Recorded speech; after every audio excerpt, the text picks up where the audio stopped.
All right, guys, so I'm going to go over a Serratus wall slide, and this could be done with either valve slides, foam roller, one foam roller, one arm, two arms. It doesn't matter. The concept is still the same. So we're just going to go over the concept and the underlying principles for properly executing a Serratus wall slide so you can feel it in the right area.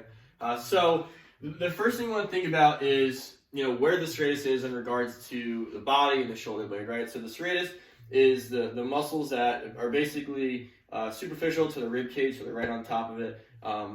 And so the scapula is here. The serratus is like straight across from the bottom part of the scapula, right? So in order to properly engage the serratus, the first thing we want to think about is rounding, but we don't want to round with our traps, right? So we don't want to shrug forward, right? So we're trying to keep tension in the right areas. So don't think down, but also don't think up, right? When we think down, we go into almost like driving our shoulder blades down. We just want to think not going up, right? So it just should be nice and relaxed. And then from there, you're going to push forward, right? So you can see how I almost create more of like a rounded curve in my upper back, right?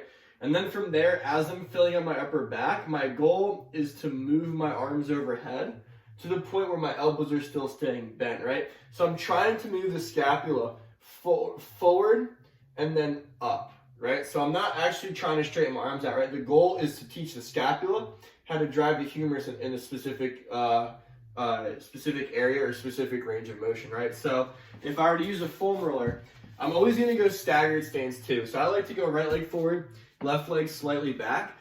This allows me to resist extension through my lower back often, more times than not. So it's going to put your feet in a more advantageous, or your back in a more advantageous position. So we're going to start with the foam roller, right at your shoulders, maybe a little bit above it with your wrist right on the foam roller. Again, squeeze everything so core is engaged, glutes are engaged. I'm pushing away from the roller, and I'm trying to get my arms to lift up to the roof, and I should feel a nice little stretch activation in my my armpits.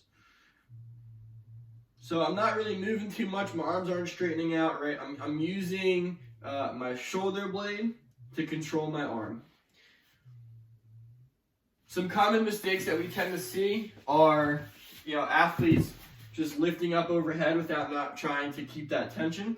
Again, the goal here is to push away from the wall and drive those fingers to the roof.